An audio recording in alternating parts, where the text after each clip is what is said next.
Cumprimento os irmãos com a paz do Senhor. Cumprimento os irmãos com a paz do Senhor. Quantos estão felizes hoje?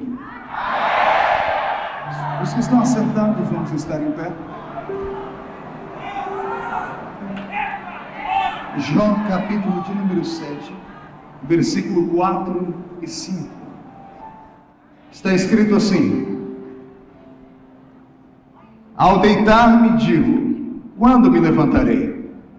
Mas comprida é a noite, e farto-me de revolver-me na cama até a alva.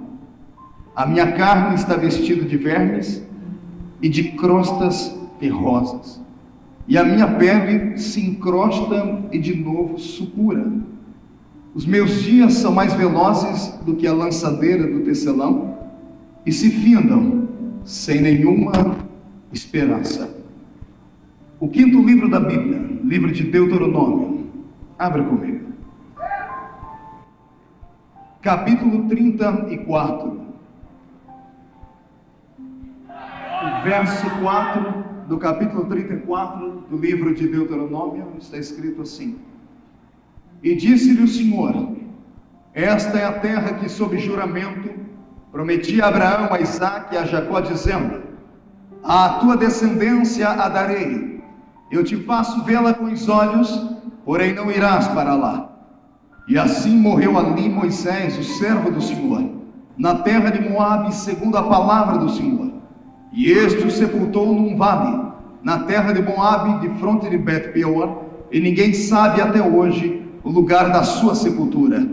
E tinha Moisés a idade de 120 anos quando morreu, e não se lhe escureceram os olhos, e nem se lhe abateu o vigor. E amém. Aleluia. Olhe para cá. Antes de se assentar, levante um dedo de profeta para cima comigo. Escolha alguém do seu lado e aponte o dedo para ele. E diga assim: é hoje, nessa madrugada, que o Senhor trará respostas àquelas perguntas que durante o ano inteiro você fez. Então não se acanhe, porque você vai chorar, vai gemer, vai gritar, e se não se segurar, vai voar nas asas da revelação. Quem crê nisso?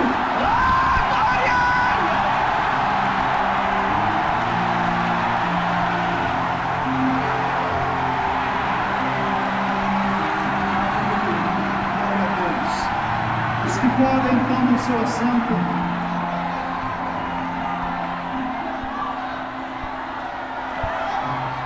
Glória ao nome do Senhor Jesus. A igreja está muito alegre nessa madrugada. Glória a Deus. Glória a Deus. Amém? Eu vou pedir agora que você segure um pouquinho. Olhe para o seu irmão e faça assim para ele. Diga: só por alguns minutos. Vamos ouvir o que Deus tem para nos dizer através da palavra. O Senhor me deu uma palavra, eu não sei como é que você vai ouvi-la. Não sei se você vai suportar ouvi-la, mas eu estou preparado para pregar. O tema da mensagem é esse: quando vem a decepção, o que é que você faz? Pergunte para o seu irmão: quando você se decepciona, como é que você reage? Escute. Dia 24 de dezembro, era umas 9:30 da manhã, eu acordei com um telefonema. Estava em casa pela primeira vez em 10 anos de férias, 10 dias de férias, e para mim isso foi uma bênção, um bálsamo do Senhor. Esse ano eu preguei quase 300 vezes, e foi o corpo do pastor Marco quase não aguentou. Eu perdi 13 quilos pregando esse ano. Fiquei até mais bonitinho, né, pastor Samuel? Eu olhei a minha última foto antes desse ano, eu estava parecendo um bujãozinho, né? Agora estou belo e bem, muito obrigado. E 9:30 da manhã eu acordei com um telefonema muito triste. Minha mãe do outro lado da linha chorando muito, dizendo que meu avô havia falecido. Esse avô que faleceu foi meu pai. Foi o homem que fez o papel de pai. Quem conhece a minha história sabe que eu fui criado só com a minha mãe, numa família miseravelmente pobre, com 12 pessoas que moravam em 2 cômodos. E um desses homens que marcaram a minha vida foi meu avô. Ele foi um grande homem. Não foi o melhor homem que o mundo conheceu, mas foi um grande homem. Como todo homem tem a sua história, ele teve a dele. Uma vida triste, acabrunhada, cheia de decepções. Passou pelo vale de rico fazendeiro a pedinte de esmola, até virar um embriagado, um homem que só sabia beber, e bebeu durante 60 anos na sua vida. Não foi uma, nem duas, nem 10 vezes, as vezes que eu, quando garoto, ia buscá-lo no bar e trazia ele meio que cambaleando e ainda ele batendo em mim. Não foi uma, nem 2 vezes que eu, orando, já convertido dentro do quarto, dormindo com ele, acordava com ele me chutando, ou melhor, orava com ele me chutando, me xingando e falando um monte de palavrões. Mas a oração de um justo, ela pode muito em seus efeitos, não é? E houve um dia, há 12 anos atrás, que da noite para o dia, meu avô parou de beber. Não colocou mais cachaça na boca. Para alguém que bebeu 60 anos e chegou a beber 10 litros de cachaça em uma semana, foi um grande milagre. E ele sempre, quando chegava em casa, dizia: esse meu neto tem um poder que nenhum outro tem. Quando ele olha para mim com esse olho dele, estende a mão, me arrepia o corpo inteiro. E eu falei: vovô, é o meu Deus é poderoso. E ele dizia para mim: é claro que o seu Deus é poderoso, você nasceu no dia da minha padroeira, foi ela que te escolheu. Quem sabe da minha vida sabe que eu nasci no dia 12 de outubro para ajudar. E eu jamais ia brigar com um homem de 80 anos de idade. Mas há 8 meses atrás, eu saí do quarto do meu avô, quando eu estava na porta para ir embora, eu ouvi a voz do Senhor dizer para mim: crie coragem, rapaz, entre lá dentro, fale do meu amor para o seu avô. Mas sabe aquele homem que você tem ele a vida toda como um carrasco, ou como uma autoridade, autoritário, você não tem liberdade de falar? Eu nunca tinha conseguido pregar o evangelho para ele. Mas aquele dia eu criei coragem, sentei do lado da cama dele e disse: vovô, o senhor conhece Jesus? Ele: é claro que eu conheço, olha ele ali na parede. Eu disse: não, vovô, não é aquele, é outro. Ele disse: qual? Aquele que mudou a minha vida. E eu fui contando o testemunho para o meu avô, fui falando, daqui a pouco um velho de 86 anos começou a chorar. E eu falei: o senhor está chorando, está sentindo dor, vovô? Não, é que eu nunca senti nada tão gostoso na vida. Por que você não me falou antes desse Jesus? Eu falei: porque o senhor não me dava espaço, o senhor não me dava oportunidade. Eu disse: o que eu tenho que fazer para ser igual a você? Ele disse: o senhor faz a oração comigo? Ele: faço. Ele pegou na minha mão e fez a oração do pecador. Entregou a vida dele para Jesus Cristo há 8 meses atrás. E eu saí de casa animado, comecei a dar testemunho, só que ele ainda tinha muita saúde. E eu esperava poder batizar o meu avô, eu esperava poder levar ele para dentro de uma igreja e ver ele descer as águas e assim se encontrar com o mestre. Mas dia 24 agora Jesus levou ele embora. E eu já havia sepultado meu pai biológico, já havia ido à sepultura de muitas pessoas, mas eu nunca esperava acontecer o que aconteceu comigo naquele cemitério. Eu olhei o meu avô dentro do caixão e pela primeira vez na vida eu me senti sozinho, inseguro e vazio. Porque a referência masculina da minha vida, ou seja, a referência paterna, era ele. E quando eu vi meu avô descer dentro daquela rampa fria, me deu um vazio dentro da alma, e eu corri pelo cemitério e sentei em uma daquelas tumbas. E mesmo tendo pregado em 53 países do mundo, mesmo tendo pregado nesse Brasil inteiro, para públicos inestimáveis em número, que não tem nem como contar, eu me senti o mais triste dos homens, porque eu olhei a Deus e disse: pai, por que o senhor não esperou mais um pouquinho? Tinha que ser na véspera do Natal, não podia ser depois da passagem do ano, eu não podia dar a primeira notícia para a família, eu não podia fazer isso, e aquelas perguntas que vêm à vida, vêm ao coração. E eu chorei muito, e eu saí daquele cemitério decepcionado com Deus. E eu passei uns 3 dias em casa, trancado dentro de um quarto, falando com Deus e revendo a vida. Foi ali que nasceu essa mensagem. Se os mais belos hinos e poesias são escritos em tribulação, veremos aqui nessa madrugada. Eu sei que muitas pessoas que vieram a esta vigília não vieram aqui porque querem participar de um banquete apenas de pulo, grito e glória. A maioria das pessoas que perdem uma madrugada na sua vida para vir em uma igreja é porque precisam de uma resposta. Precisam de ouvir a voz de Deus. Quando vem um profeta como o pastor Samuel se levantar e chamar alguém pelo nome, ou apontar o dedo para um ou para outro, o coração dos demais chacoalha dentro do peito. Dá um frio na boca do estômago da gente. Diz: Jesus, o que aquele irmão tem que eu não tenho? Porque ele é especial, o Senhor falou com ele e comigo, o Senhor não falou. E às vezes, quando entramos numa vigília como essa, ao invés de sairmos mais alegres do que entramos, saímos frustrados e tristes. Pois hoje o Senhor me mandou aqui só para falar para todos aqueles que ainda não ouviram a voz profética. Deus nunca te abandonou, jamais vai te abandonar. E todas as decepções da sua vida Ele conhece. Ele carrega na palma da mão dele. Ele escuta, Ele trabalha, Ele tece histórias. Quem escreve o próximo capítulo da minha vida não é o diabo, não é o destino, é a boa mão de Deus. Da mesma forma com a sua vida. Eu não sei se você está orando nessa madrugada como orou Jó no capítulo 7, no verso 4 e 5, onde lemos, onde ele disse que a noite parece não ter fim, porque quando tudo desaba em cima da nossa cabeça, quando falta o chão debaixo dos nossos pés, quando a pessoa que nós mais amamos nos abandona, quando o nosso filho, a quem nós apostamos todas as fichas do futuro, estão doentes, quando falta ao nosso coração uma resposta, e quando Deus parece ter virado as costas para a gente, eu não sei você, mas eu me sinto um mero verme, um verme ser humano que, se pudesse ter escolhido, era melhor não ter nascido. Eu estou preparado para milagres, estou preparado para ouvir a voz de Deus, para saltar, para gritar, para falar em línguas, para profetizar, mas não estou preparado para me sentir sozinho, para saber que estou no meio de uma batalha, sendo alvejado, sendo caluniado, sendo espancado por pessoas que não entendem a minha vida, não entendem a minha história, não entendem a minha chamada. É nessa hora, quando a noite parece não ter fim, que eu olho para o céu e espero que lá de cima venha o socorro e a esperança para a minha vida. Fico imaginando como foi que há um ano atrás, um dia depois do dia de hoje, ou na noite de hoje, você no culto da sua igreja fazendo as promessas a Deus. Esse ano será assim, assado. Dizendo a Deus, eu quero isso ou aquilo. Prometendo a Deus, vou fazer assim e assim.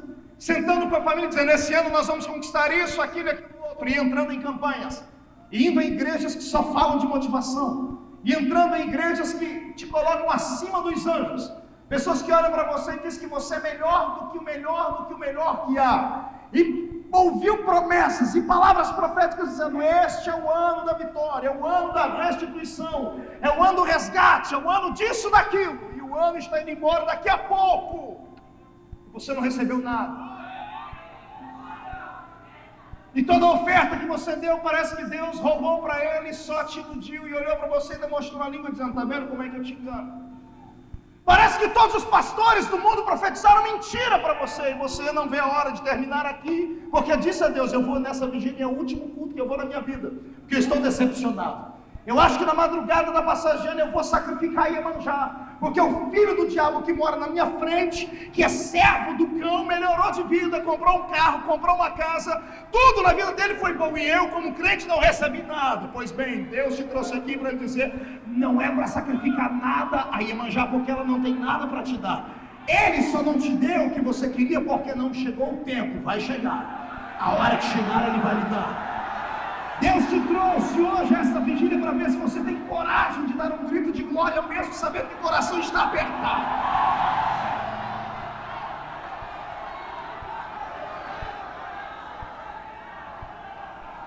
A minha Bíblia diz que Jó fazia vigílias, ele orava pelos filhos, ele sacrificava por eles. Ele fazia tudo aquilo que um pai faria pelos seus filhos, pela sua vida. E a Bíblia ainda diz, ele era rico, era abastado, tinha de tudo, e no Oriente não tinha ninguém como ele. Melhor, ainda tinha alguém lá no céu que dizia, esse homem é justo, fiel, temente ao meu nome. Até que alguém chegou diante de Deus e disse, ele é assim porque ele tem tudo. Tira o que ele tem. e vamos ver como é que ele te adora. Somos superficiais quando falamos da história de Jó. Falamos dele ter perdido 10 filhos como se a gente tivesse perdido uma moeda. Mas para quem já perdeu um filho, sabe como é triste. Você já perdeu um filho? Você já viu o fruto do seu ventre numa cama de pedra, no subsolo de um hospital, com sangue pelo nariz, e alguém com um caixãozinho branco do lado, arrumando o bebê para você colocar dentro daquele caixãozinho, e você tem que pegar ele nas costas e ir para o cemitério e enterrar? Você sabe o que é isso? Então você não entende o que Jó passou, porque ele não enterrou um filho, ele enterrou 10. Ele pegou na alça de 10 caixões, partiu para o cemitério, e ele ainda olhava para cima e dizia: e eu sei que o meu Redentor vive.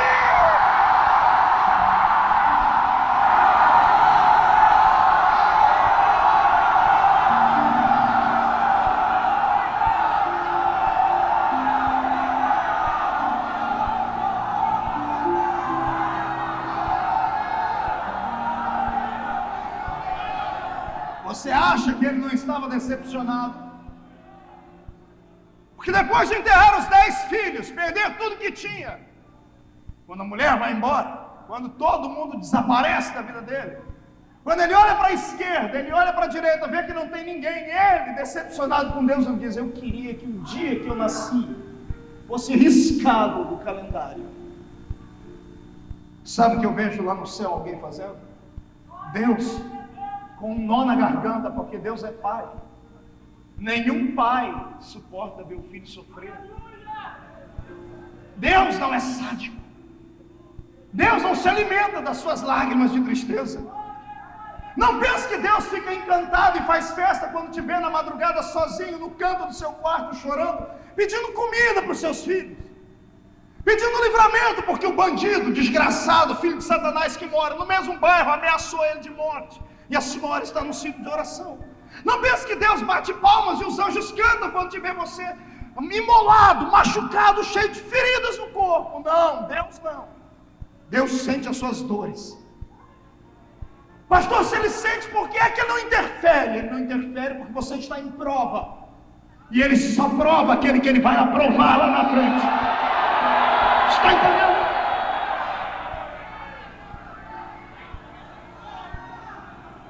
A tua decepção e a tua lágrima foram as últimas coisas que Deus prepararam para este ano, para que ele possa começar o ano de uma nova forma. Ele não quer que você leve para casa nenhuma lágrima de dor, de angústia. Ele quer que você deixe tudo aqui dentro hoje. Porque eu profetizo que para cada cristão em angústia, em decepcionados que estão aqui hoje me ouvindo, há um anjo do lado dele com um odre. Um odre. Você vai chorar e as suas lágrimas vão cair aí dentro. E quando terminarmos esta vigília, os anjos vão subir ao céu e despejarem diante do Senhor. E o cálice da angústia vai se derramar diante de Deus. Quando Deus sentir o perfume da nossa decepção e ver que enfrentamos em uma vigília, uma briga com Ele, Ele vai ficar de pé no trono. Conte os minutos da vitória no dia de amanhã. Eu profetizo que quando você acordar no dia de amanhã, o sol vai brilhar mais forte, a flor vai ter um perfume melhor, os seus inimigos serão abatidos e o tempo de vitória chegará. Quem acredita nisso, glorifica!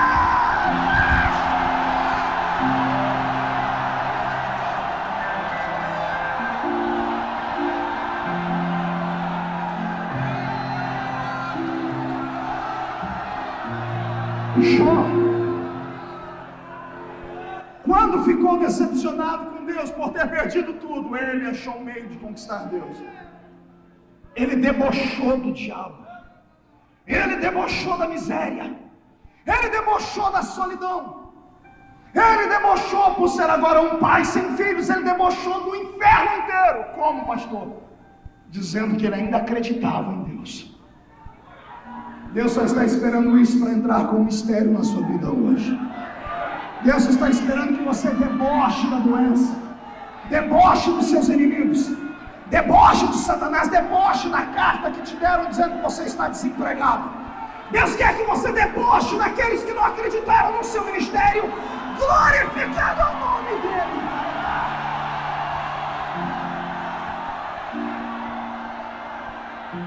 Mão direita para cima. Coloque a mão no ombro do irmão que está do seu lado, por favor. Agarre o ombro dele com carinho e respeito. Chacoalhe ele até ele ficar irritado. Vai no ouvido dele e diga: quer vitória? Deboche. Deboche do diabo. Mas deboche agora.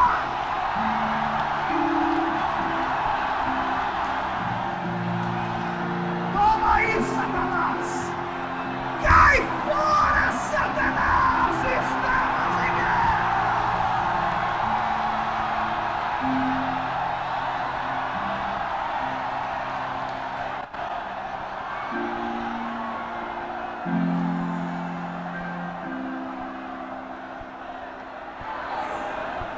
Segure. Pastor, sim. A minha situação é diferente de Jó. Eu não perdi riqueza, filhos nem mulher. O que foi que você perdeu? Eu perdi a liberdade. Eu estou cativo. Cativo pela minha consciência.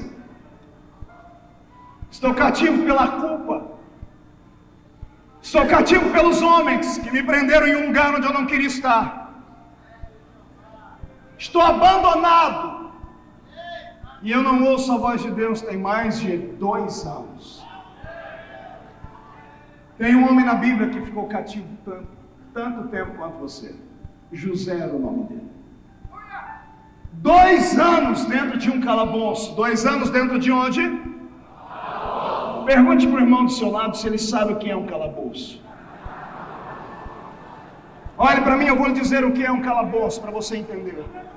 Calabouço não é uma prisão como essas que existem no Rio de Janeiro. Calabouço ficava nas profundezas, ou melhor, na profundidade de um palácio, subsolo de um palácio. Só ia para um calabouço homens tétricos, terríveis, sem coração. Gente da pior qualidade. No calabouço não tinha luz, não havia água potável, não tinha uma cama macia para dormir, e a comida era racionada. Pão e água barrenta. Quando não um pão, uma lavagem, empurrada debaixo de uma porta de ferro. Sem sol, sem comida, sem banho, sem água potável, durante 2 anos. A maioria dos presos dentro de um calabouço terminavam seus dias morrendo com problemas de respiração, pulmão, bronquite, asmas e coisas mais. José foi acusado de assédio sexual, de ter tentado contra o pudor da mulher que lhe empregava. Um homem acusado disso, você sabe qual é o tratamento dele em uma prisão. Ele estava no calabouço, 2 anos na escuridão. 2 anos sem banho, 2 anos sem comida, 2 anos sem ouvir a voz de Deus. Ele tinha todos os motivos do mundo para estar decepcionado. Se ele desacreditasse em Deus, Deus diria assim: eu entendo ele, porque eu abri a porta do calabouço para ele entrar. Poderia ter defendido ele na hora da calúnia, não defendi. Deus teria aceitado. 2 anos se passam e alguém chama José para ir diante do trono do rei. Primeiro dá um banho nele, o primeiro banho em 2 anos. A Bíblia diz que até a barba ele faz. 2 anos sem enxergar a luz. Eu imagino ele entrando dentro do palácio, enxergando os raios do sol entrando, os candelabros acesos, os olhos sendo quase cegados por aquela claridade. Magricela, num estado deplorável, quase que morrendo. E Faraó olhando para aquele verme humano, aquele lixo humano que estava ali vindo das profundezas do inferno, e dizendo: me falaram que você tem um dom. que pode fazer interpretar os meus sonhos. Silêncios. Deus está no trono olhando para José e dizendo: quero ver o que ele vai fazer agora, porque decepcionado ele está. José poderia ter olhado para aquele faraó e dito assim: eu não sei do que o senhor está falando, meus dias na terra estão terminando, eu quero voltar para o calabouço e morrer em paz. Ele poderia ter dito: um dia eu tive esse dom aí, tinha um Deus que me deu, mas esse Deus é ruim porque ele me abandonou na hora que eu mais precisei dele. Ele poderia dizer assim: eu sou ateu, eu não acredito nisso, eu sou agnóstico, eu não entendo nada de misticismo, me deixe voltar lá para o meu calabouço. Sabe o que é que José faz na hora da decepção? Ele surpreende Deus. Como é, pastor? Ele surpreende Deus. De que jeito? Quando o faraó diz: me disseram que você tem o dom de interpretar o meu sonho, ele abaixa a cabeça e diz: eu não, mas o Deus a quem eu sirvo.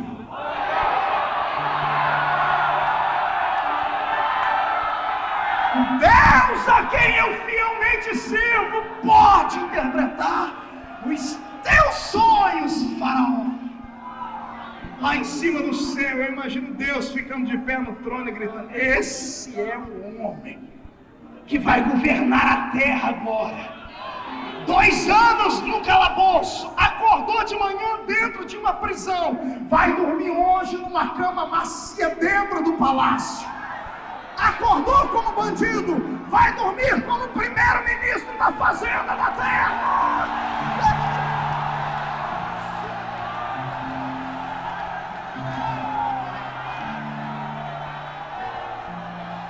Surpreenda Deus. Pastor, como é? Surpreenda Deus. Se é que é possível surpreender. Como, pastor? Faça aquilo que ele jamais imaginou que você faria hoje.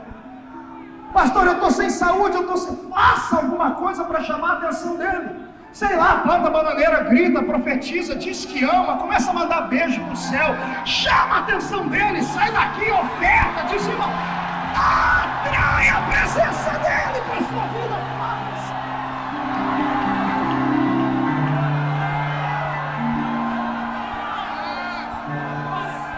Surpreenda Deus, Marcos. Surpreenda Deus. A maioria das reuniões onde prego por misericórdia divina, uma multidão acaba afluindo.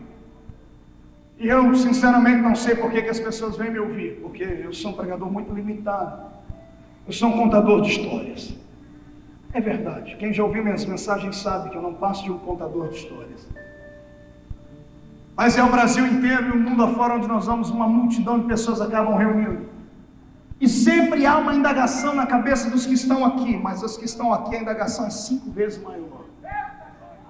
Porque os que estão aqui, quando olham para mim, me veem como um espelho, dizendo assim: se ele chegou, eu posso chegar. E a maioria dos que estão aqui diz assim: como é que ele chegou aqui? Tão pouco. As pessoas querem saber qual é o meu segredo. Eu vou tentar revelar para você hoje. Pastor, o senhor ora 30 horas por dia? Não. O senhor jejua 50 dias a cada 3 meses? Não. O senhor sobe um monte todo dia? Eu subo um monte quando eu estou apurado. Quando estou passando pelo vale, o vento sopra e eu corro para lá. Mas eu tenho uma equipe que ora lá toda semana por mim. Sabe qual é o meu segredo? Além do óleo, é a coragem de acreditar que, embora eu esteja hoje passando por uma luta e uma prova, tudo o que ele prometeu para mim vai ter que acontecer. Você entendeu o que eu disse? Não me interessa quem se levante contra mim, não me interessa que tenha uma enfermidade desgraçada e me jogue na cama. Eu sou imortal até que as promessas dele se cumpram na minha vida. Você está entendendo isso? Eu às vezes acabo surpreendendo Deus assim. Um dia desse, um amigo ligou e disse: Marco, quando a gente pensa que você está morrendo, seu ministério está acabando, dá um salto e triplica. O que é isso? Eu disse: é coragem, é abstinência, é negando aquilo que o mundo oferece e pedindo a Deus uma oportunidade maior. Se o mundo tem os seus ícones, por que a igreja não pode ter os seus? Se os filhos dos homens que não têm Cristo têm quem se espelhar lá fora, por que os nossos filhos não podem ter alguém que se espelhar aqui dentro? Eu profetizo em nome de Jesus que hoje, os que estão decepcionados porque estavam presos, vão chamar a atenção de Deus e os grilhões vão ser quebrados.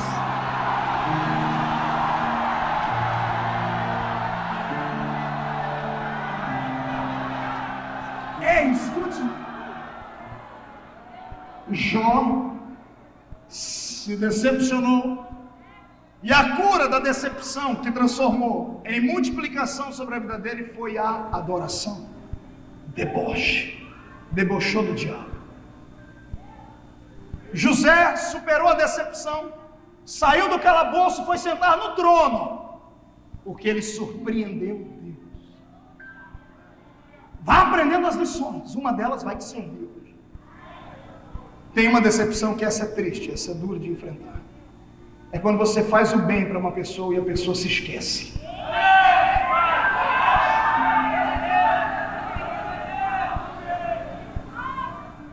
E a pessoa que podia te ajudar parece que te abandona. Você abre a porta da casa para a pessoa e dias depois parece que ela te esquece. O que tem de gente decepcionada porque já fez coisas para Deus e parece que Deus se esqueceu dele. Denunciou o diabo, expulsou o demônio, ganhou almas para Jesus, construiu igrejas, fundou ministérios, profetizou, cantou, gastou a sua juventude na casa do Senhor, fez de tudo para ele. E agora, por causa de alguém que acha que tem poder e autoridade, vê alguém de longe bater no martelo, numa estaca, criando uma forca para te enforcar.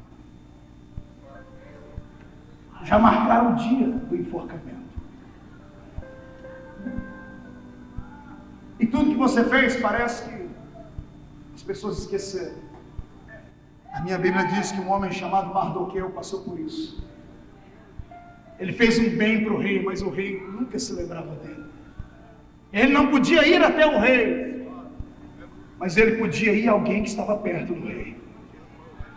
Quer vencer a decepção do esquecimento das pessoas? Se não dá para ir até o rei, chega perto de alguém que tem intimidade com o rei. Pede para alguém interceder, e quando essas pessoas começarem a orar e jejuar, pode ser que aconteça com você o que aconteceu com Mardoqueu. A minha Bíblia diz que um dia o rei perdeu o sono. Passou uma vigília acordado. E como ele não tinha o que fazer, chamou alguém e disse: tem algum livro que eu possa ler? E alguém traz um livro das crônicas reais, tudo que as pessoas haviam feito pelo rei. Lá ele encontra o nome de um rapaz, Mardoqueu. Mardoqueu livrou o rei de uma conspiração de morte. Ele leu um monte de história bonita, mas só essa ficou na memória do rei. E o rei acordou de manhãzinha, chamou um cidadão que entrando bem dentro da casa dele, disse assim: olha, tem um rapaz com esse nome, vocês conhecem ele? A notícia chega no ouvido da rainha, que era a mulher a quem o rei amava. E a rainha se apresenta diante do rei e diz assim: esse homem é meu tio. Foi ele que fez o bem para o senhor. Fez o bem? Onde é que ele anda? Ele falou: ele anda ameaçado de morte, porque alguém está fazendo uma forca para enforcá-lo lá. O coração do rei só deu uma titubeada, disse assim: como é? Alguém quer enforcar alguém que me livrou da morte? Espere, você vai ver o que eu vou fazer com a pessoa. O cidadão que está construindo a forca ali, por inveja, entra dentro do palácio do rei. Quando ele entra, o rei para e diz assim: meu amigo, vem cá. O que é que eu deveria fazer por alguém que só me faz o bem? Por alguém que conseguiu me livrar da morte? Por alguém em quem eu deposito confiança? O cidadão pensou que era com ele e disse: olha aí, para uma pessoa assim, se eu fosse o senhor, eu não sou, mas se eu fosse o senhor, porque ele pensou que era para ele, eu pegaria a sua coroa e colocaria na cabeça dele. Eu colocaria ele em cima do meu melhor cavalo. E pegaria uma pessoa qualquer, mandaria segurar aqui no cavalo, no cabeça do cavalo, andaria na cidade inteira e dizia assim: o rei faz assim, olha, com quem ele ama e a quem ele é agradecido.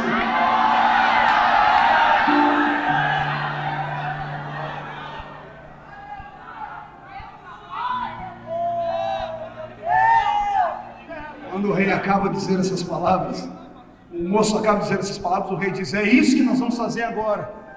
O coração do homem se enche de alegria, diz assim, ele já vai tirando o chapéu dele para o rei colocar a coroa e diz assim: rei, vamos começar agora, vamos. Onde está esse homem, rei? Ele sorrindo, esperando que o rei fosse: vai você. Diz assim: esse homem está ali fora, o nome dele é Mardoqueu. Mardoqueu, mas esse é o homem que eu vou matar. Ia matar. Traz ele aqui, porque ele fez um bem e eu me lembrei disso. Traz ele aqui. Coloque a minha coroa na cabeça dele. Coloque roupas reais no corpo dele. Coloque ele sentado no meu melhor cavalo. Ande na cidade inteira. E quem vai puxar o cavalo é você, seu infeliz. E grite: assim faz o rei.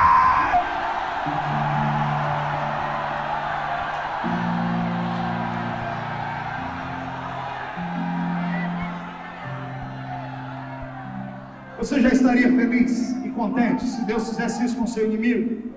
Mas Deus não vai fazer isso, Deus vai fazer muito mais. Depois que ele ter que andar com você pela cidade inteira, gritando, dizendo assim: Deus abençoa esse homem, Deus abençoa essa mulher, a forca que o infeliz fez para você, ele será enforcado nela. O meu pai, antes de morrer, disse uma frase para mim: quem pode manda, e quem tem juízo obedece. Eu, como profeta, posso e vou mandar. Se você tem juízo, levante as mãos para me obedecer. Eu profetizo que a decepção que veio sobre a sua vida, porque os homens se esqueceram de tudo que você fez, e parece até que Deus se esqueceu de tudo que você fez, o Senhor manda dizer que está terminando hoje, porque o rei está se lembrando. Hoje ele entra com providência. Os seus inimigos serão enforcados.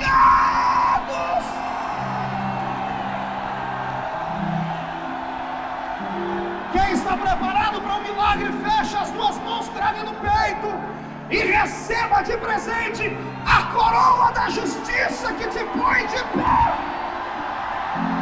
Agora comece a adorar.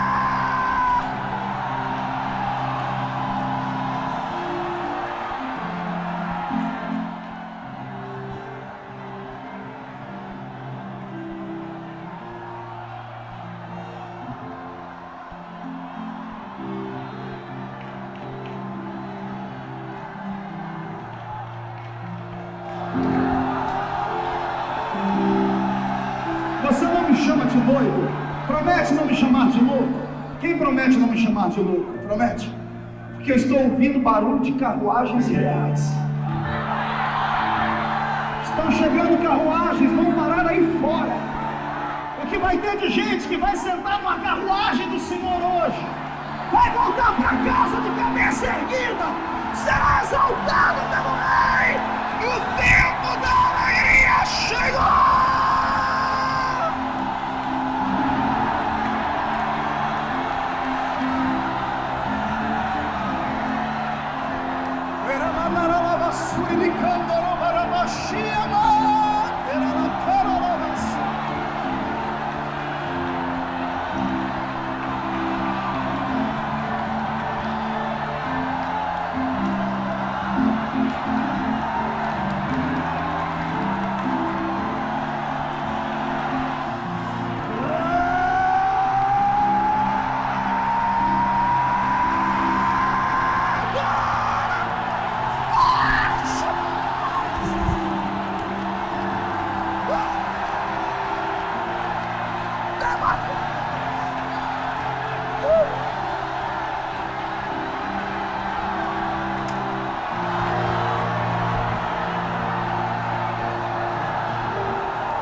Segura.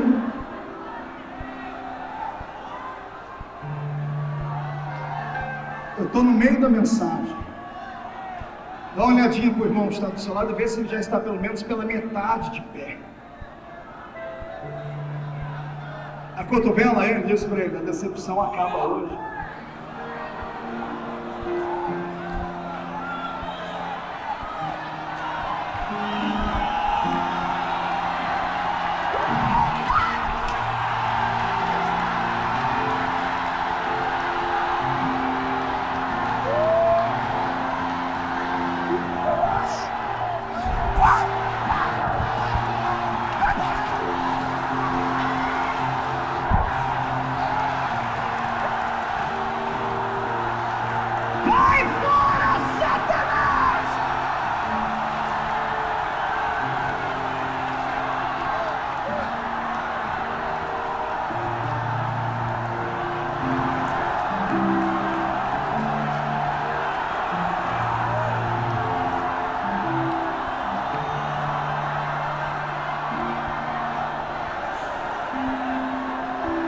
Segurei.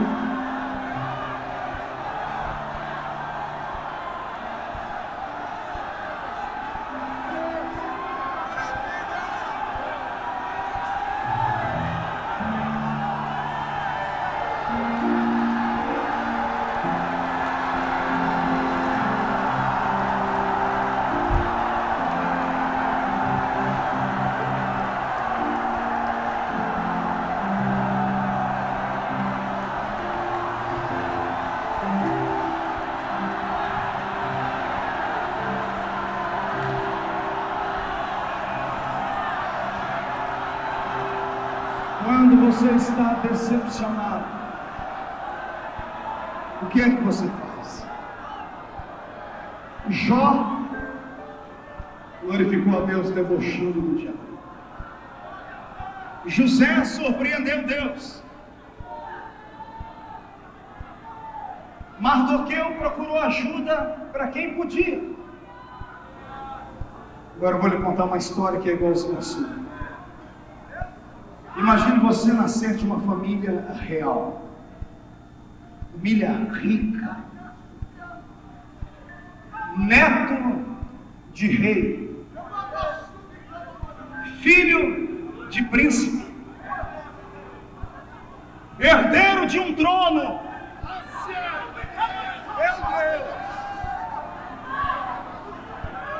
Mas por infelicidade, alguém, na tentativa de socorrer você da morte, tropeça e cai em cima das suas pernas na escada do palácio e quebra as suas pernas. E você passa a vida inteira aleijado, vivendo daquilo que os outros te dão para viver, dependendo das pessoas para te darem um banho, para te levar ao banheiro, e você saber que a sua história é uma história que tinha tudo para dar certo, mas deu tudo errado. E você ter todos os motivos do mundo para debochar e dizer assim: Deus, o Senhor não presta, o Senhor não vale nada. Porque o que é que eu tenho a ver com o pecado do meu avô? O que é que eu tenho a ver com o pecado do meu pai?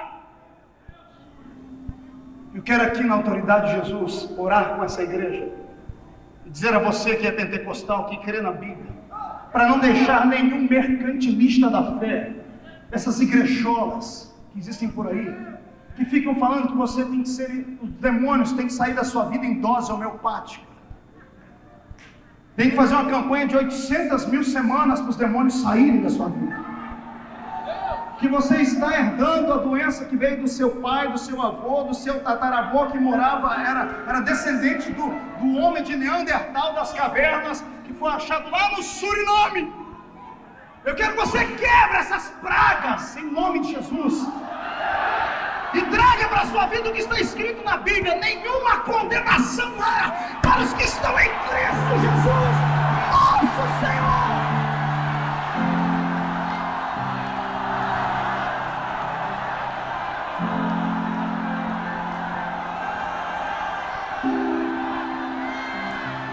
O seu avô pecou, problema dele. O seu pai pecou, problema dele. Você é herdeiro de um trono. Não perca a fé, porque mais cedo ou mais tarde volta para você tudo que te pertence. Porque Deus não é injusto. Ouviu essa palavra? Deus não é injusto. Repita comigo: Deus não é injusto. Não, mais alto para o diabo ouvir. 1, 2, 3. Então, se Deus não é injusto, tudo que é seu voltará para a sua vida.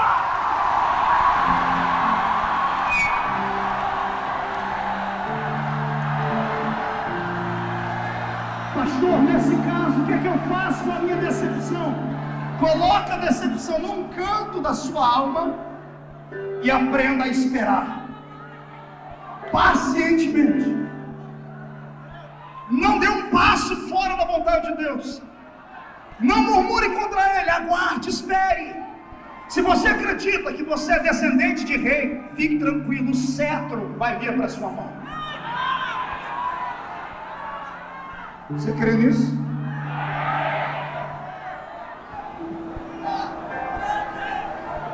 Teve um moço na Bíblia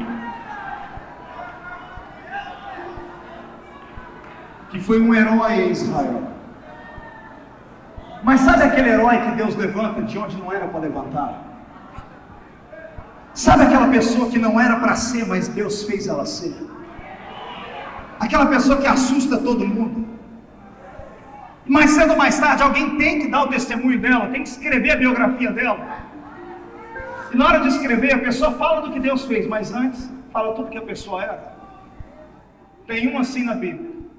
A Bíblia começa dizendo assim, ó: e Gileade gerou a Jefté, varão valoroso, vírgula, filho de uma prostituta, vírgula, mas Gileade gerara Jefté. Juízes 5, leia em casa depois. No dia que eu li essa história, eu fiquei bravo com o escritor, desgraçado, que escreveu isso aqui. Por que falar que o camarada era filho de uma prostituta?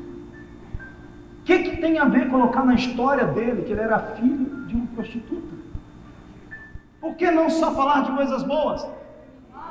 Aí começou, e Gileade gerara Jefté. Depois embaixo explica que Gileade tinha dormido com mais de uma mulher. E ele era filho da outra. Ou seja, o filho que ninguém queria. O filho bastardo.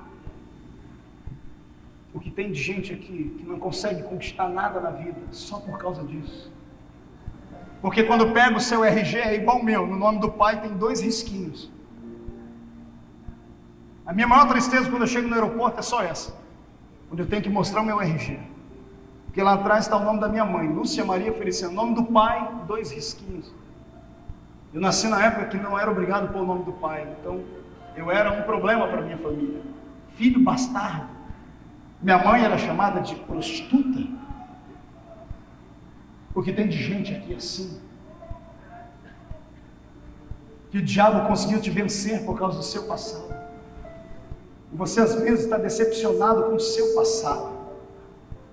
Sabe por que você nunca cresce? Você parece caranguejo. Só olha para trás. Você transformou o seu passado em um chapéu sombreiro mexicano. Hasta la vista, baby. Colocou ele em cima da sua cabeça. E o seu passado pesa e te faz andar assim, encurvado. Um dia o meu passado foi chapéu sombreiro. Sabe o que eu fiz com ele depois que conheci Jesus? Eu rasguei o chapéu e transformei ele em tapete. E o que pesava, eu comecei a limpar o pé em cima. Ou você levanta hoje e pega a sua biografia e diz assim: tudo bem, filho de uma prostituta, mas quem me gerou foi Gileade.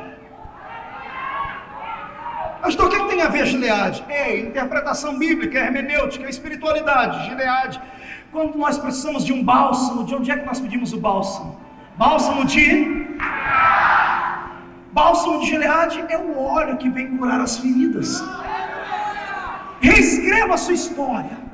Gileade gerara Jefté. A unção, o óleo gerou Jefté. Não interessa como foi, você foi gerado pelo óleo de Deus. Você não foi gerado por Deus na igreja agora, 2 anos, quando você aceitou Jesus. Você não caiu na igreja de paraquedas. Você foi escolhido no ventre da sua mãe. Você foi gerado pelo Mestre. No meio do caminho virou filho de uma prostituta, mas não tem problema. Quem fez a biografia vai ter que terminar escrevendo: porém, Gileade gerara a Jefté. Eu profetizo que a unção de Deus reinará sobre ti e nada nem ninguém vai vir contra a tua vida.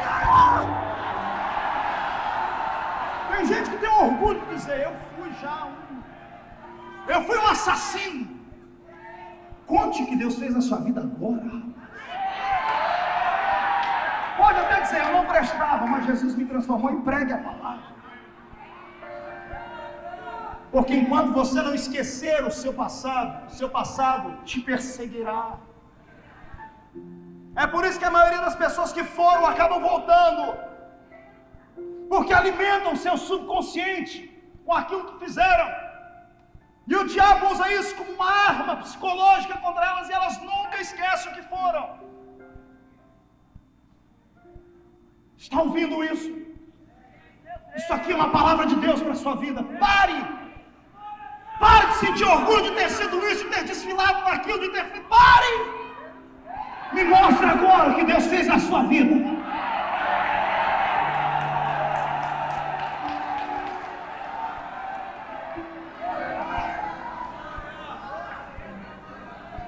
A Bíblia diz uma vez que ele era filho de prostituta, mas que ele era filho de Gileade, umas 10 vezes no mesmo capítulo. Entendeu? Olha para o irmão do lado e diz: não me interessa o seu passado, mas o seu futuro eu estou interessado nele. Meça o rosto da pessoa, meça, como se fosse tirar uma foto dela. Fale para ela: deixa eu te olhar direito. Vai, dá outro lado, vai, diga, deixa eu te ver direito. Pergunta para o irmão: para que isso?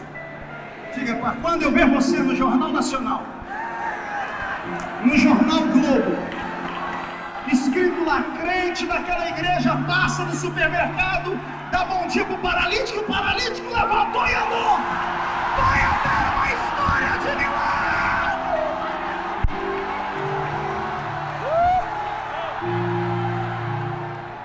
Porque a unção que te gerou vai te levantar no tempo certo. O que é seu, ninguém toma. Deixa eu mandar um recado aqui para você. Ei, coisa ruim, invejoso, fica criando laços para derrubar homens de Deus.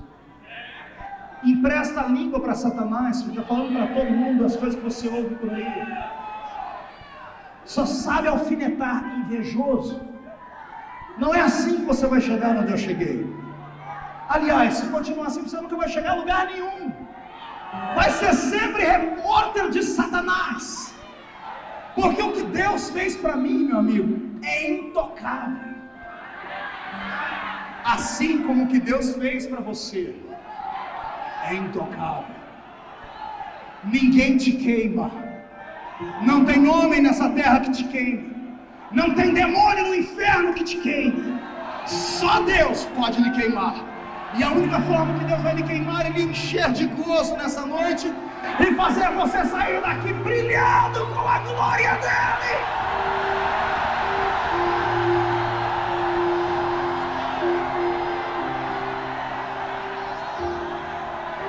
Os que estão sentados de pé, pegue na mão do seu irmão, vamos terminar.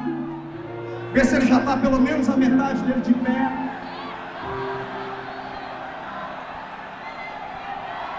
Olhe para ele e diga assim: ó, agora ou você voa ou você morre. Olhe para cá. Deuteronômio capítulo 34.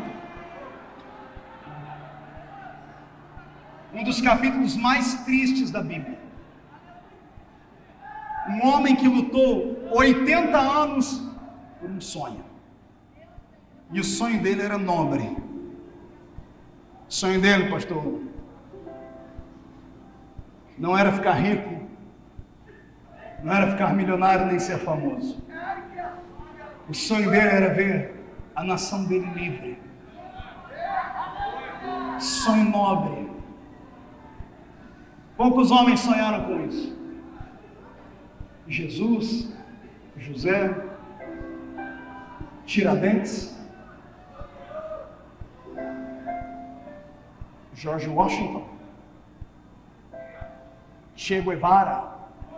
Sonhos nobres de ver o seu povo livre. Esse homem está nessa escala. Talvez tenha sido ele, cantora. Como foi lindo te ouvir cantar aqui. Tenha dado pontapé inicial nessa história de sonhar com coisas belas.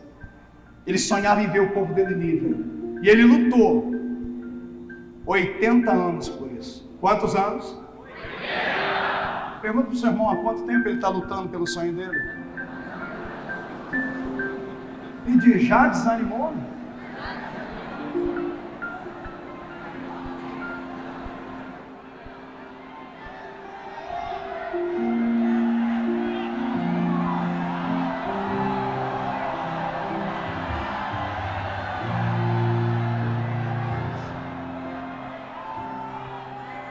Oitenta anos depois, ele acordava antes de todo mundo. Ele estava decepcionado. Pergunte para mim, por quê? 5:30 da manhã. Porque às 6 da manhã todo judeu tinha que acordar para pegar um maná. A padaria do céu funcionava até às 5:30 da manhã. 5:30 da manhã os padeiros celestes desciam e colocavam maná na porta da tenda. Tinham que acordar, pegar o maná às 6 da manhã, porque senão ele derretia. Ele acordava às 5:30 da manhã mais cedo para olhar o povo. Ele tem 120 anos. Acordou às 5:30 da manhã, está limpando o rosto e ele ouve uma voz. Moisés. Pois não, senhor. Tudo bem? Vai. Parece estar triste, Moisés. É impressão sua. Eu estou assim há 80 anos. Sobe aqui para a gente conversar. Posso levar alguém comigo? Não. Mas, só eu e você. Tudo bem. O senhor espera, eu não sou o garotão de 80 anos que subia um monte em 6 horas. Vai demorar um pouquinho mais. Sem problema, eu espero você chegar, vem. E a minha Bíblia diz que Moisés sobe até o cume do Monte Pisga, de frente de Jericó. Quando ele está lá em cima, Deus desce sobre ele em cima da sua Shekinah. Relâmpagos e trovões, pastor Samuel. E eu imagino um diálogo entre Deus e ele. Você tem, Moisés? Senhor, a gente é amigo, não é?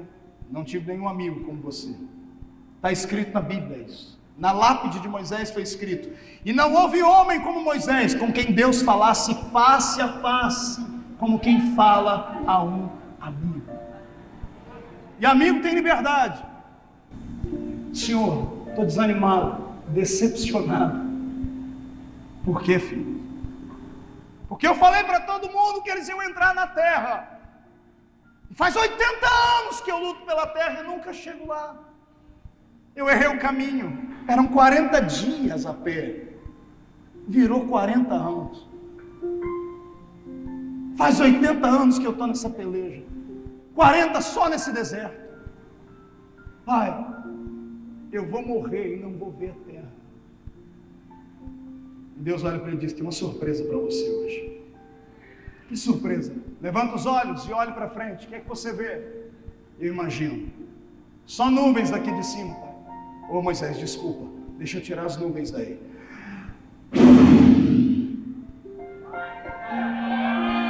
E agora, Moisés? Agora eu vejo. Me fala o que você vê. Eu vejo uma campina, lagos, cachoeiras, pomares, plantações. Eu vejo uma terra que mana leite, que mana mel. Moisés, pois não, senhor, sabe que terra é essa? Sei não. É ela, Moisés? Senhor, não brinca, eu tenho 120 anos, meu coração não aguenta. É a terra, Moisés? Contempla. Senhor, imagina os dentes amarelados do velhinho, sorrindo, num sorriso Colgate, gaguejando.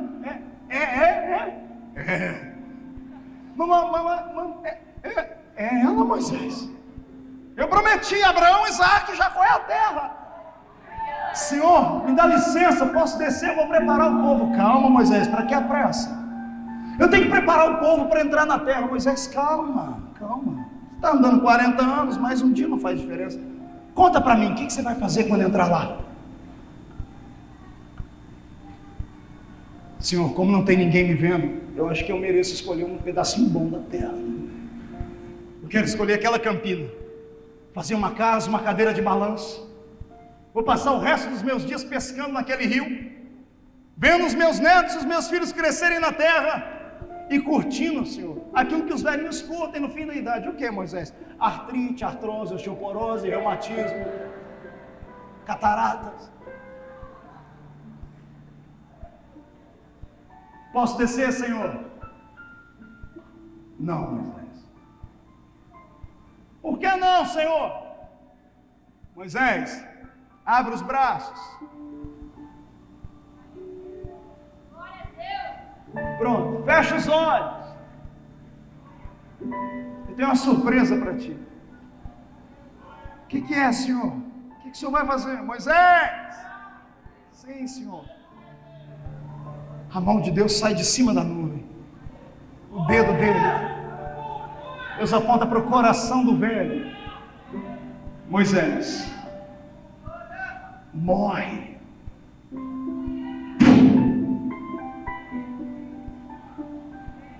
Não deu tempo nem de abrir o olho. E a minha Bíblia diz: e morreu Moisés, com a idade de 120 anos, e não entrou na terra. Aperte a mão do seu irmão para ver se ele está acordado. Diga para ele: você acha justo isso? Você acha justo isso, pastor Samuel? Ah, desculpe, aí vai vir os crentes santarrões de plantão. Quem mandou ele bater na pedra? Vá catar coquinho, infeliz. Mas as pequeninas coisas nos impedirão de chegar lá. Ah, Jesus, se for assim, ninguém entra lá, meu irmão. A salvação não é por obras, não é pelo que você faz, é pelo que Ele fez. Está entendendo isso?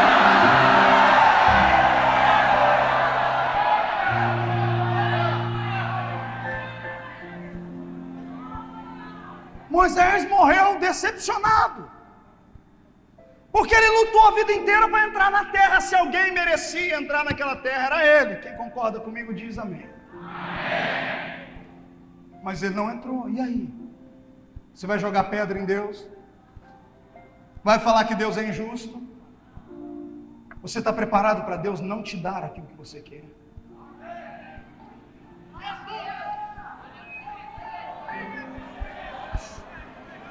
Agora acabou o grito, acabou. Eu falei, ou você ia voar ou você ia morrer.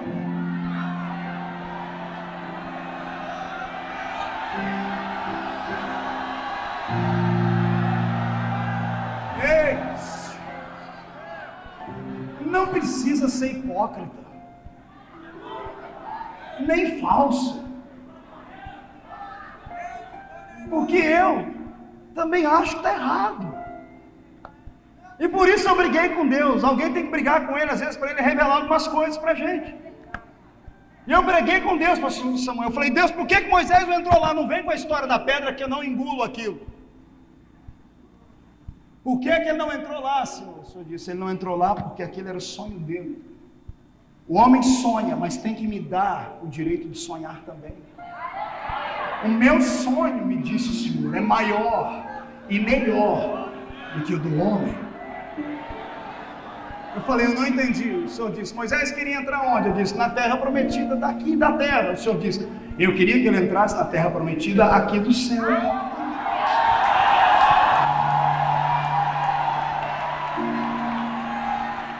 Não. Você deu glória? Então esse povo vai ser arrebatado quando eu contar a revelação completa. Aperte a mão do irmão e diga assim para ele: para quem se contenta com pouco, está dada a resposta. Deus queria que ele entrasse no céu, e o céu é o final de todo mundo. Mas e o sonho dele? Ele queria entrar na terra. E quem disse que ele não entrou? Quando Deus faz uma promessa para alguém, às vezes ele é obrigado a quebrar algumas leis que ele estabeleceu, só para a promessa se cumprir na vida da pessoa.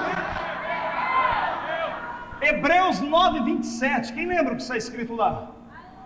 Ao homem está ordenado morrer. Vindo depois disto, ao homem está ordenado. Vindo depois disto, Moisés morreu. Tinha que aguardar o quê? Eu fui ler a Bíblia, o Senhor falou para mim: quanto tempo Moisés ficou morto, Marco? Aí eu fiquei doido, eu tive que ler a Bíblia 18 vezes, capa a capa, para entender que Moisés não ficou nem 5 minutos morto. Agora eu brigo com os doutores da lei de plantão. Agora eu posso, sou doutor em divindades, terminei meu curso nos Estados Unidos, tem 6 meses, agora eu posso. Moisés não ficou nem 5 minutos morto. Antes que o corpo dele caísse na terra, quando ele abriu o olho para dizer: Deus, eu estou decepcionado, ele estava diante do trono de Deus. E Deus, com um sorriso, é uma chips, e os braços abertos dizendo para ele: bem-vindo ao céu, Moisés. Bem-vindo à terra que manda leite e mel para si.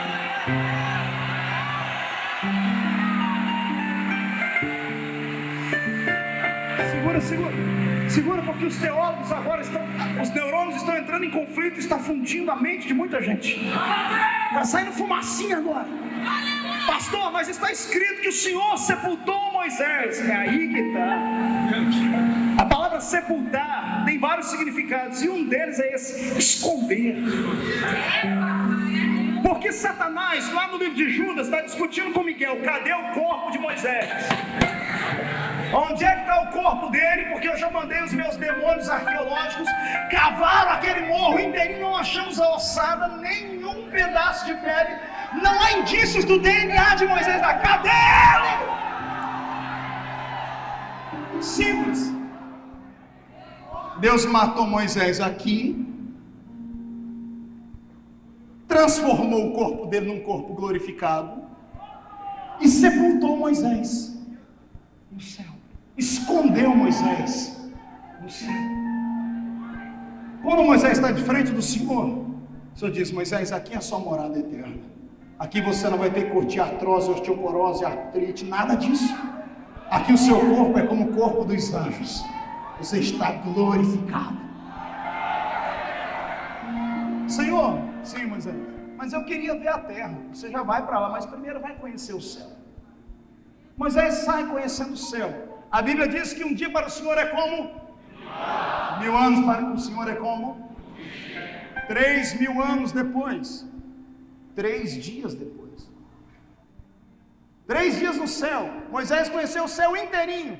Foi lá, deu um beijo em Abraão, deu um beijo em Jacó, viu muita gente que estava por lá, conversou com a turma toda, viu os anjos, pegou na mão de Miguel, de Gabriel, acesso direto ao trono de Deus. Só tinha mais um lá nessa época que havia feito esse feito tão bonito, que era Enoque, que andou com Deus e Deus levou lá para cima sem morrer, sem nada. 3 dias depois, no céu, 3000 anos na terra, tem um Galileu andando na terra. Vai andando com 2 amigos, de repente ele para e fala: só um minutinho aí que estou recebendo uma mensagem aqui. Está descendo um fax do céu para minha mente. Agora, Senhor, já estou indo. Pedro, Tiago e João, venham comigo. Para onde, Senhor? Vamos ali realizar o sonho de um velhinho. Sobe um monte Tabor. Pedro, Tiago e João, fiquem aqui. O Senhor se distancia, abre os 2 braços e começa a flutuar. O corpo de Jesus brilha. Monte da Transfiguração. Jesus está no céu, entre o céu e a terra, no ar, brilhando como o sol. Aparecem 2 homens para falar com ele. Quem eram? O que Moisés vai fazer ali? Simples. O Senhor disse: eu realizo o seu sonho, mas primeiro eu realizo o meu. Quer ver a terra? Vai lá ver ela. Moisés viu, olhou a terra, entrou nela, falou com Jesus, se apresentou para os discípulos. Porque, como é que você sabe que os discípulos sabiam que eram Moisés e Elias? Eles se apresentaram e ainda apontaram o dedo para Jesus e disseram assim: eu represento a lei, e o outro: eu represento os profetas. Mas tanto a lei quanto os profetas são unânimes em uma coisa: vocês devem seguir a esse sonhador aí. Ele sonhou com uma terra inteira livre, e tudo que ele promete, ele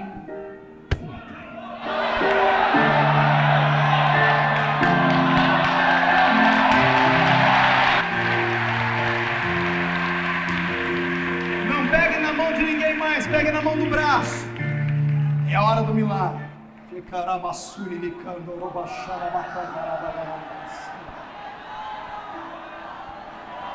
Com Moisés eu aprendo que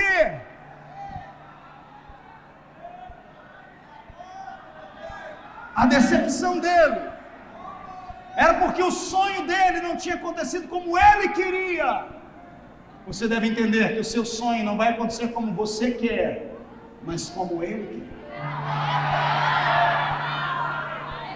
Depois ele realiza o seu, primeiro dele. Primeira vontade dele, seja feita a sua vontade. Depois a minha e a sua. Está preparado para isso? Agarre o irmão, traga perto de si. Feche os olhos, porque eu sinto a brisa de Deus entrar aqui dentro.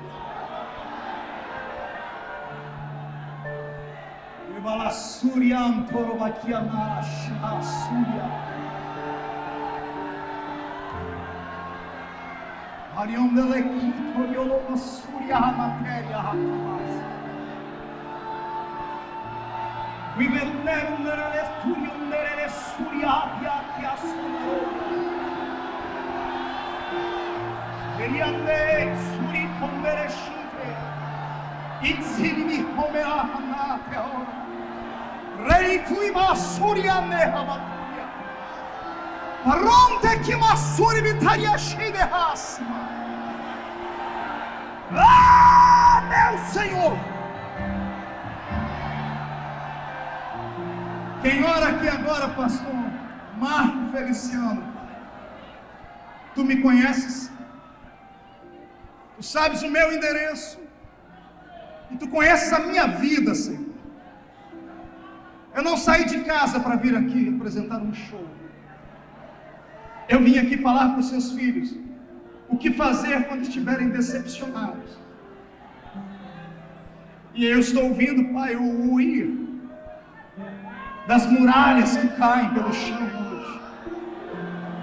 Eu posso ouvir, ó Pai, os seus anjos com as espadas na mão, batalhando contra os demônios, limpando a eira e o caminho dos seus filhos quando saírem da vigília dessa madrugada.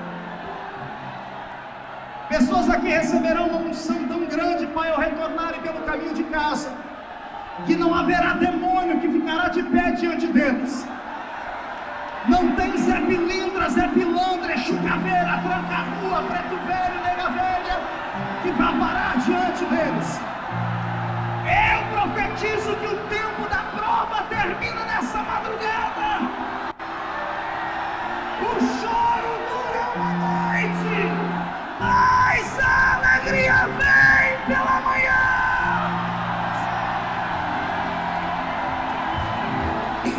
O teu compromisso não vai, não vai, não vai. O teu compromisso não vai, não vai, não vai. Meu Deus, levante as duas mãos para o céu e chacoalhe-as.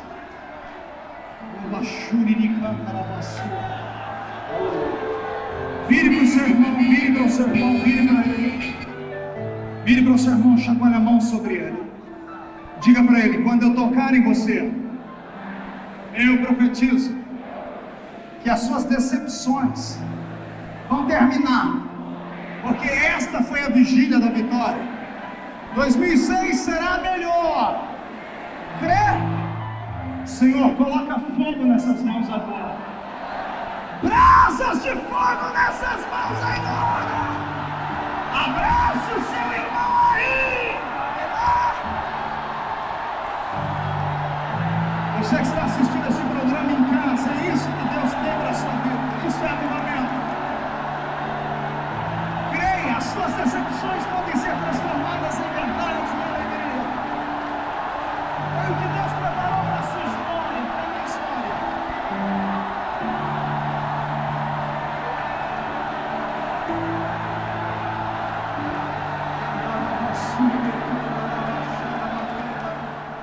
comigo, em nome de Jesus.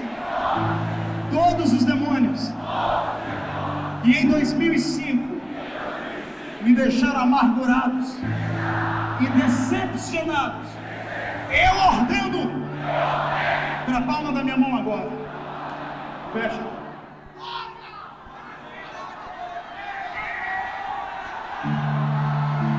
Eu vou contar até 3. Você vai jogar no chão e vai pisar em cima. 1. Terminou o seu tempo de decepcionar. 2. As igrejas cariocas vão fumegar em 2006.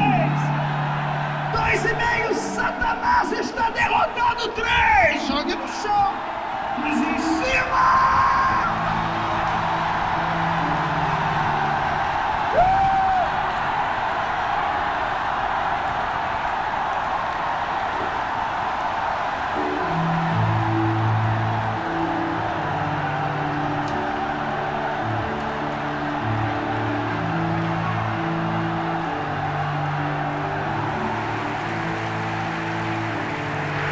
Quem pode aplaudir a Jesus?